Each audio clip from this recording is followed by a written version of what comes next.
नमस्कार, आदाब। आपके साथ मैं स्मिता शर्मा हूँ और आप देख रहे हैं मेरा YouTube station Smita Sharma journalist. दुनिया में बहुत सारी हलचल है जिस पर हम नज़र बनाए हुए हैं। वो ईरान-इज़राइल के बीच अब छिड़ गई जंग हो या फिर खुद भारत के अंदर हो रही तमाम सियासी हलचल। लेकिन ये खबर अगर आप आर्टिफ़िशियल इंटेलिजेंस को फ़ॉलो करते हैं, कीन लर्नर हैं, उसके प्रैक्टिशनर हैं, तो आपके लिए है और इस खबर पर ध्यान देना बहुत ज़रूरी है। क्योंकि ये जो 3 लोगों के फ़ोटो इस वक़्त आप देख रहे हैं अपने स्क्रीन पर, इनमें से जो बीच में शख्स है उनको तो आप ज़रूर जानते हैं, डोनाल्ड ट्रंप, जिन्होंने पूरी दुनिया में जो है बिल्कुल उथल-पुथल की स्थिति बनाकर रखी हुई है। और उनके साथ है सैम ऑल्टमैन जो कि ओपन एआई के सीईओ हैं और अभी इन दिनों एआई समिट के दौरान नई दिल्ली में थे और इनका हाथ पकड़कर एक और शख्स का हाथ खड़ा करवाने की कोशिश कर रहे थे डोनाल्ड ट्रंप। वो तस्वीरें आपको याद हैं, तो वो डारियो हैं, जो कि एंथ्रोपिक एआई के सीईओ हैं। अब हम इन तीनों की बात क्यों कर रहे हैं? क्योंकि इस वक़्त बहुत एक घमासान की स्थिति बनी हुई है अमेरिका में, जहाँ डिपार्टमेंट ऑफ डिफेंस पेंटागन ने बाकायदा ये कह दिया है कि एंथ्रोपिक की जो क्लॉड एआई सिस्टम्स हैं, जो उनके डिफेंस डिपार्टमेंट्स में बहुत इंटीग्रेटेड हैं, कि उनको उन्होंने एक तरीके से ब्लैकलिस्ट कर दिया है। कह दिया कि 6 महीने में जो है वो फेज़ आउट होगा और उनकी जगह अब नए टर्म्स नेगोशिएट किए गए हैं सैम ऑल्टमैन के साथ में। यहाँ मामला क्या है? मामला ये है कि डारियो अमोडे कह रहे हैं कि ह आप लोग चाह रहे हैं कि हमारी जो एआई टूल्स हैं, उसको पूरी तरीके से आप इस्तेमाल करें, जिसमें कि आप मास सर्वेलेंस भी कर सकें, आप बिना किसी ज़िम्मेदारी के जो हैं, आप इसका गलत इस्तेमाल कर सकें। खुफिया इन्वेस्टिगेशन से लेकर मिलिट्री ऑपरेशन तक आप बिल्कुल पूरी जो है खुली छूट चाह रहे हैं। तो देखिए, मैं तो एआई एक्सपर्ट नहीं हूँ, इसीलिए मैंने कहा कि मेरे साथ मैं एक ऐसे शख्स को जोड़ लेती हूँ जो एआई को बखूबी समझते हैं, उससे हर रोज़ प्रैक्टिस करते हैं। Founder and CEO of Mythos labs हैं प्रियांक माथुर, जो हमारे साथ जुड़ रहे हैं। प्रियांक, बहुत शुक्रिया आपका हमारे साथ जुड़ने के लिए और निश्चित रूप से ये जो खबरें आ रही हैं, ये देखकर बिल्कुल लग रहा है कि पॉपकॉर्न लेकर बैठने की जो है ज़रूरत है इस फ़िल्म को। थोड़ा समझाइए हमारे दर्शकों को कि आखिर ये हो क्या रहा है? जी हाँ, नमस्कार स्मिता जी और आप सबके दर्शकों को भी बहुत-बहुत नमस्कार। ये मामला असल में करीब वैसे तो शुरू हुआ था जनवरी में आप कह सकते हैं क्योंकि 3 जनवरी को अमेरिकन मिलिट्री ने वेनेज़ुएला के निकोलस मदुरो को कैप्चर करा और वापस अमेरिका में लाए एक बहुत ही डेयरिंग ऑपरेशन में। उसी के कुछ हफ्तों बाद यूएस डिपार्टमेंट ऑफ वॉर का मानना है कि एंथ्रोपिक के एक एम्प्लॉई ने पूछताछ करी कि क्या हमारा सॉफ्टवेयर क्लॉड इस ऑपरेशन में इस्तेमाल किया गया था कि नहीं। अब ये बात पेंटागन को बहुत चुभी। उन्होंने कहा कि आप पूछ ही क्यों रहे हैं और आप कौन होते हैं मतलब ये कहने वाले को कि हम क्या कर सकते हैं और क्या नहीं कर सकते हैं आपके सॉफ्टवेयर के साथ।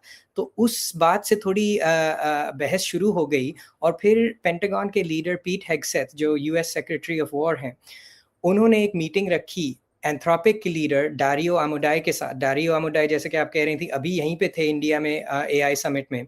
तो उसी एआई समिट के बाद जब वो वापस लौटे अमेरिका तो उनको फ़ौरन बुलाया गया वॉशिंगटन डीसी इस मीटिंग के लिए, जहाँ पे पीट हेग्सेथ यूएस डिफेंस सेक्रेटरी ने कहा कि आपको मैं एक डेडलाइन दे रहा हूँ 27 फरवरी 5:01 तक। आपको ये एग्री करना है कि हम आपके सॉफ्टवेयर को किसी भी कानूनी यूज़ के लिए इस्तेमाल कर सकते हैं। ये कहना ज़रूरी है स्मिता कि यूएस गवर्नमेंट ने कहा था कि हम सिर्फ कानूनी इस्तेमाल करेंगे, लेकिन एंथ्रोपिक का मानना ये था कि अभी कानून has not kept up with the advances of AI. मतलब कि एआई इतनी तेज़ गति से बढ़ रहा है कि जो कानून आज हैं वो सोच भी नहीं सकते कि एआई कैसे इस्तेमाल करा जा सकता है। इसलिए एक्स्ट्रा प्रोटेक्शंस डालना ज़रूरी है और उनकी 2 रिक्वेस्ट थी, उनकी 2 शर्तें थी कि हमारा सॉफ्टवेयर 2 चीज़ों के लिए ना यूज़ किया जाए। पहली है अमरीकी नागरिकों की निगरानी मतलब मास सर्वेलेंस और दूसरी है ऑटोनोमस हथियार मतलब वैसे हथियार जो बिना किसी इंसान के होते हुए यूज़ किए जा सकते हैं, केवल एआई उनको यूज़ कर सकता है।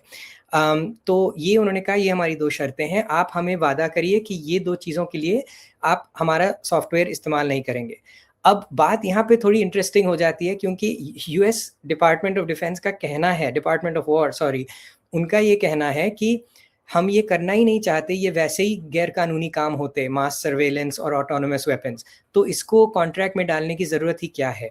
और एंथ्रोपिक कह रहे हैं नहीं, इसके बावजूद भी आपको साफ साफ ये कहना है कि हम ये नहीं करेंगे। तो इस बात पे सरकार को ये चुभ गई बात, और ख़ासतौर से डोनाल्ड ट्रंप को। और आज ही आपने देखा होगा डोनाल्ड ट्रंप ने एक ट्रूथ सोशल पे पोस्ट डाला है कि जिसमें वो एंथ्रोपिक की काफ़ी बुराई कर रहे हैं, कह रहे हैं कि एक लेफ्टिस्ट कंपनी है, ना तो हम इस कंपनी का सॉफ्टवेयर चाहते हैं। और उन्होंने एक दो बहुत बड़े कदम उठाए हैं स्मिता। एक तो उन्होंने एंथ्रोपिक को ब्लैकलिस्ट कर दिया है, मतलब कि कोई भी यूएस गवर्नमेंट का डिपार्टमेंट एंथ्रोपिक का इस सॉफ्टवेयर खरीद नहीं सकता, और जो उनका एग्जिस्टिंग कॉन्ट्रैक्ट है वो कैंसिल हो जाएगा। एग्जिस्टिंग कॉन्ट्रैक्ट जो अभी उनका चल रहा है वो $20 करोड़ का कॉन्ट्रैक्ट है, तो इसमें काफ़ी नुकसान है एंथ्रोपिक का। दूसरी चीज़ उन्होंने कहा है कि एंथ्रोपिक को हम एक सप्लाई चेन रिस्क डेजिग्नेट करेंगे, मतलब ना तो सिर्फ हम एंथ्रोपिक का सॉफ्टवेयर इस्तेमाल नहीं करेंगे, बल्कि हम ये भी इंसिस्ट करेंगे कि जितने भी यूएस गवर्नमेंट के और कॉन्ट्रैक्टर्स हैं वो ये साबित करें कि वो एंथ्रोपिक को भी नहीं इस्तेमाल कर रहे हैं। तो इससे आप सोच सकती हैं कि एंथ्रोपिक का कितना नुकसान होगा, कितने ज़्यादा बिजनेस वो शायद हारेंगे। लेकिन मैं ये कहना चाहता हूँ कि डोनाल्ड ट्रंप का स्टाइल अब पूरी दुनिया जानती है, नेगोशिएशन का स्टाइल उनका थोड़ा अलग है। तो शायद कुछ लोग कह रहे हैं ये नेगोशिएशन का पहला राउंड है, क्योंकि उन्होंने कहा है कि गवर्नमेंट को 6 महीने का वक्त दे रहे हैं, एंथ्रोपिक के सिस्टम्स को हटाओ। क्योंकि ये बहुत आसान नहीं है, सॉफ्टवेयर इतनी गहरी तरीके से एम्बेड हो गया है यूएस गवर्नमेंट के आईटी आर्किटेक्चर में कि इसको निकालना ऐसा थोड़ी है कि कोई स्विच दबा रहे हैं और अब तुरंत निकल जाएगा। इस सॉफ्टवेयर को हटाना, उसमें भी काफ़ी टाइम लगेगा। तो हो सकता है कि इस बीच में कुछ नेगोशिएशंस हों और कुछ समझौता तक पहुंच पाएं एंथ्रोपिक और यूएस गवर्नमेंट। प्रियांक, यहाँ पर ये बहुत सारे सवाल हैं, और जो मैं आपसे पूछना चाहूंगी कि जहां तक एक अमेरिकन कंपनी जो बिग टेक का एक बहुत बड़ा नाम है आज की तारीख में, जब Donald Trump wants to take on China, तो वो कह रहे हैं कि भाई हमारी जो है एंथ्रोपिक, जिसकी क्लॉड जीपीटी की हम बात करते हैं, हम ChatGPT, Claude, DeepSeek, इन तमाम कंपनियों की हम बात करते हैं आज की तारीख में, जो भी एआई के प्रैक्टिशनर्स हैं, वो आपके मिलिट्री सिस्टम में यूज हो रही थी, इनहेरेंट हो रही थी। तो आपने जैसा कहा ये बहुत डीपली एम्बेडेड है। क्या ये रेड लाइंस बहुत महत्वपूर्ण है, जिस रेड लाइंस का जिक्र कर रहे हैं डारियो अपने इन इंटरव्यूज में और मीडिया कमेंट्री में?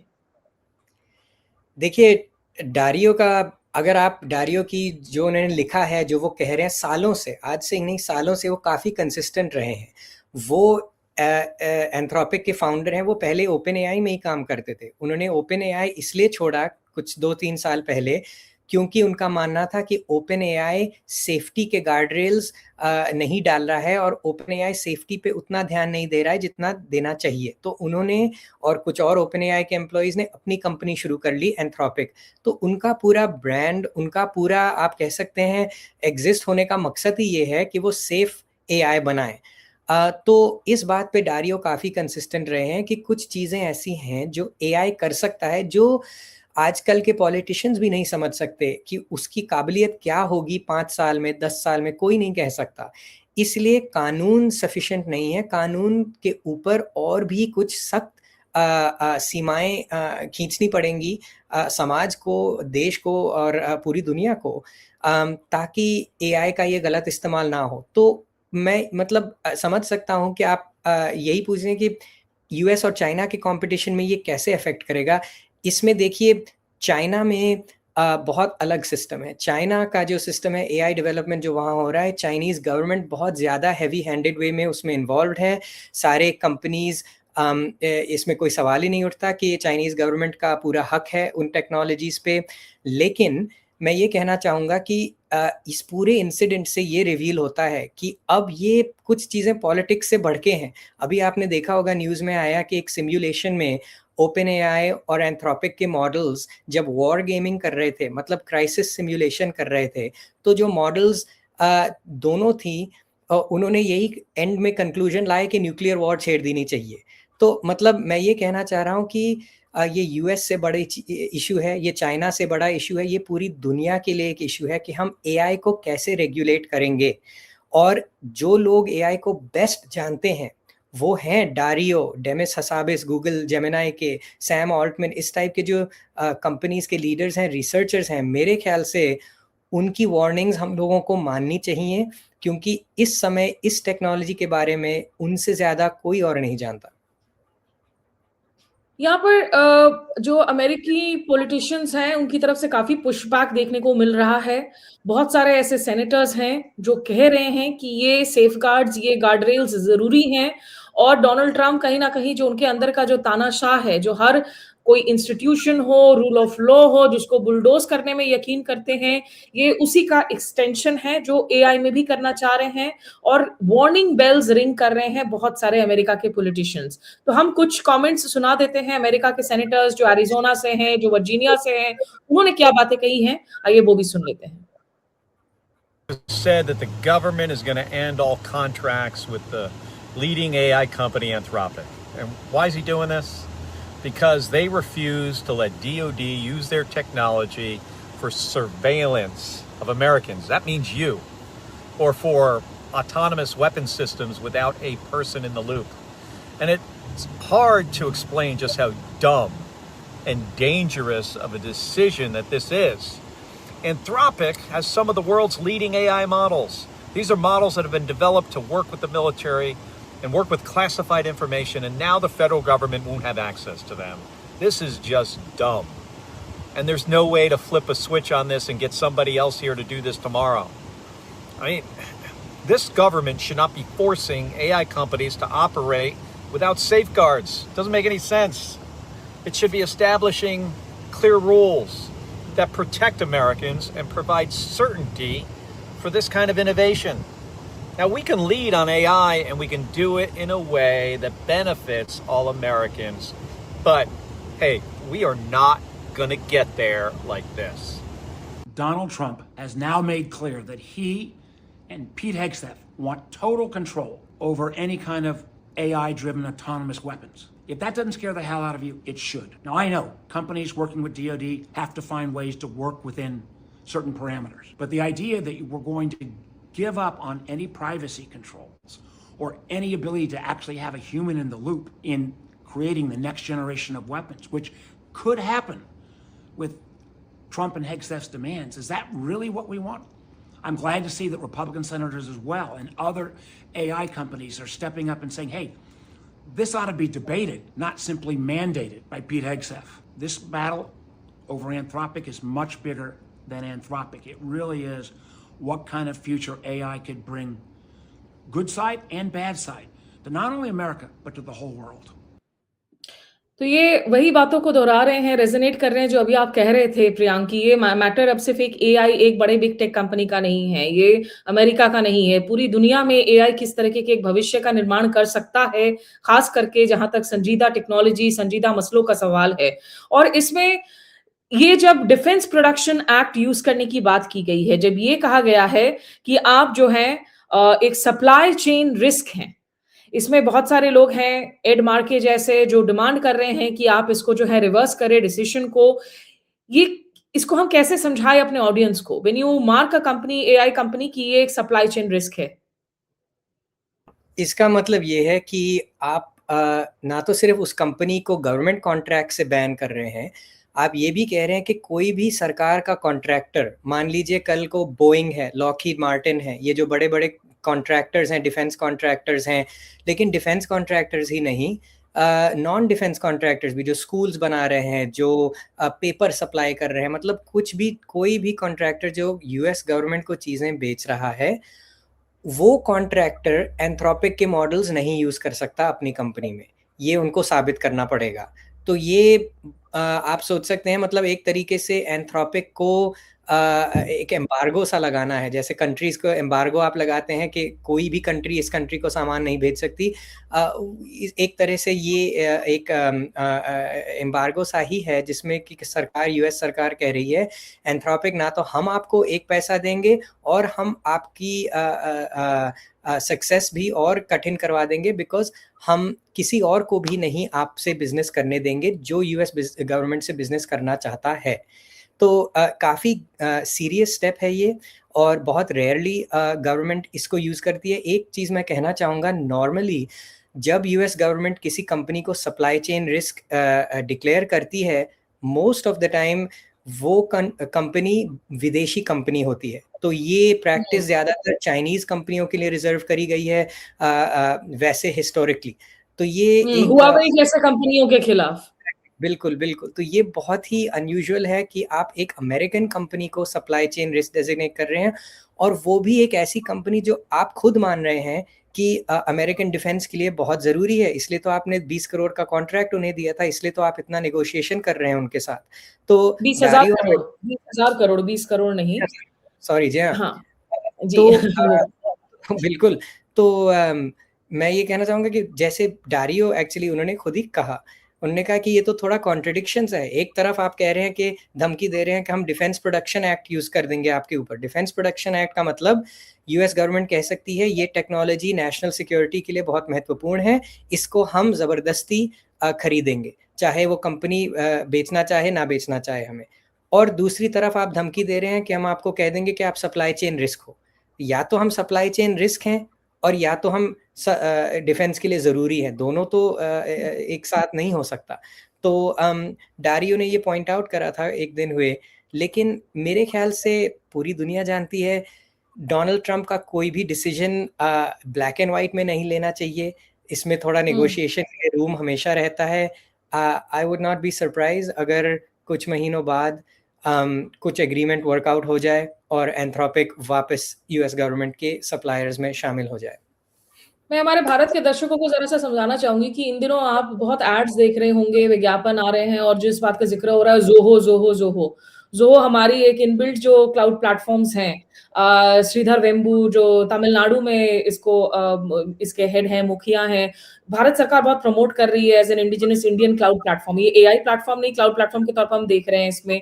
आप सोचिए कि अगर जोहो को आज सरकारी मंत्रालय वगैरह इस्तेमाल कर रहे हैं, श्रीधर वेम्बू को माना जाता है कि उनकी जो आइडियोलॉजी है वो राइट विंग सरकार के साथ अलाइन करती है। कल को कोई डिफरेंस हो गया और इंडिया ने अपनी ही एक निजी कंपनी पर इस तरीके से बैन लगा दिया after integrating it into our work systems कि भाई नहीं, we don't see eye to eye, आप कोई सुरक्षा गार्ड लगाना चाह रहे हैं, हम आपको ना केवल हमारे देश से ब्लैकलिस्ट कर रहे हैं, कोई भी विदेशी कंपनी आपसे डील कर रही है तो उस पर भी जो है प्रॉब्लम्स हो जाएंगे। तो आपको स्केल को थोड़ा सा समझाने के लिए मैंने कहा कि कंपैरिजन दिया जाए।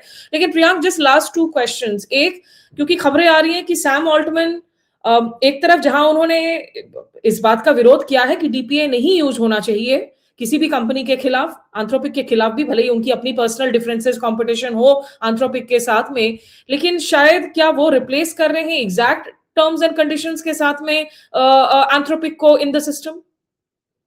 तो यही बहुत दिलचस्पी की बात है, और ये पूरी तरह से क्लियर नहीं है। सैम ऑल्टमैन का ट्वीट उन्होंने डाला था आज कि जब फ्राइडे रात अमेरिका टाइम जब यूएस गवर्नमेंट ने एंथ्रोपिक को ब्लैकलिस्ट करा, उसके कुछ ही घंटों बाद सैम ऑल्टमैन ने एक ट्वीट डाला कि हमारा एग्रीमेंट फाइनल हो गया है यूएस डिपार्टमेंट ऑफ वॉर के साथ कि वो ओपन एआई के मॉडल्स अपने क्लासिफाइड सिस्टम्स में यूज़ कर लें। यही एग्रीमेंट पहले एंथ्रोपिक के साथ था और ओपन एआई के साथ नहीं था।